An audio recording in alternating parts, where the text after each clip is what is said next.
દેશમાં વધતા ઈંધણના વપરાશને ઘટાડવા માટે વડાપ્રધાનની અપીલ બાદ હવે શિક્ષણ ક્ષેત્રમાંથી પણ મહત્વપૂર્ણ સૂચનો સામે આવી રહ્યા છે।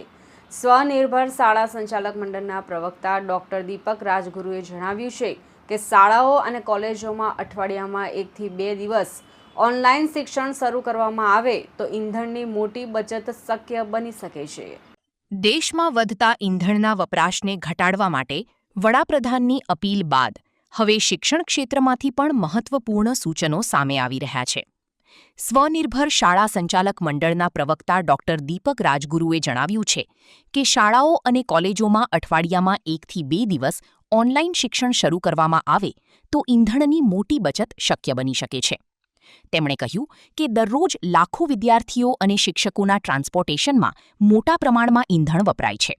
ઓનલાઈન વર્ગો શરૂ થવાથી વાહનોનો ઉપયોગ ઘટશે, ટ્રાન્સપોર્ટેશનનો ખર્ચ ઓછો થશે અને દેશના હિતમાં મહત્વપૂર્ણ સહયોગ મળી શકશે। ડોક્ટર દીપક રાજગુરુએ વધુમાં જણાવ્યું કે ટેકનોલોજીના માધ્યમથી બાળકોને શિક્ષણ આપવાથી સમયનો પણ સદુપયોગ થશે અને આધુનિક શિક્ષણ પદ્ધતિને પ્રોત્સાહન મળશે।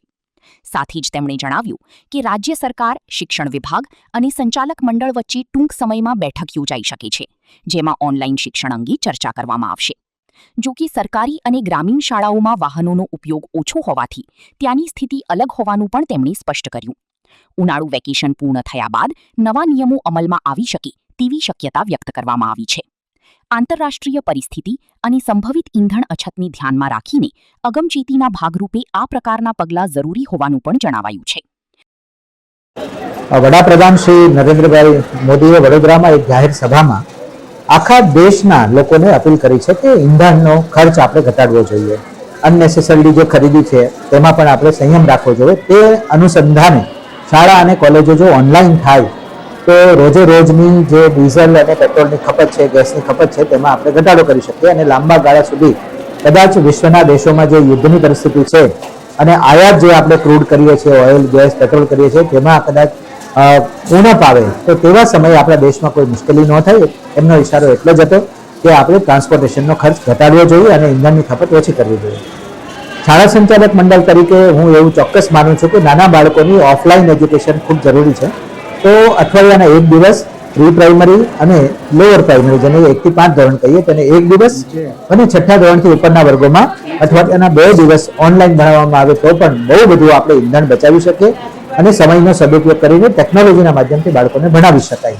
આ બાબતે રાજ્ય સરકાર, શિક્ષણ વિભાગ, આચાર્ય સંઘો, વાલી મંડળો અને સંચાલક મંડળ સાથે બેસીને આમાં સંકલન કરશે।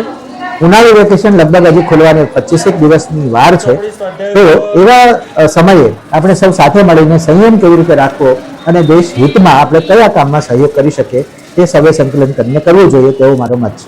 સરકારી શાળામાં જે ગામમાં બાળકો એની સમસ્યા પાછી જુદી છે। આ જે વાત છે અપીલ એ કઈ રીતે રહેશે? ગુજરાતમાં પ્રાથમિક શાળાઓ, જે સરકારી શાળાઓ ચાલે છે, મહાનગરપાલિકા દ્વારા સંચાલિત જે નગર પ્રાથમિક શિક્ષણ સમિતિની, જિલ્લા પંચાયતની જે સરકારી શાળાઓ છે તેમાં લગભગ બાળકો સ્વયં આવતા જતા હોય છે, એમાં લગભગ વાહનોનો ઉપયોગ ઓછો થતો હોય છે। પરંતુ જે માધ્યમિક શાળાઓ છે, ગ્રાન્ટીન એડ શાળાઓ છે, કે જે દરેક તાલુકામાં 2, 4 કે 5 શાળાઓ હોય, દરેક ગામડે ગામડે માધ્યમિક, ઉચ્ચતર માધ્યમિક શાળાઓ ના હોય, તો ત્યાં જે વાહનોનો ઉપયોગ થતો હોય તો ત્યાં 1-2 દિવસ ઓનલાઈન કરીને પણ એમને આ બાબતોમાં સહયોગ કરવો જોઈએ તેવું મારું માનવું છે। Bureau report, LK star news, Surat.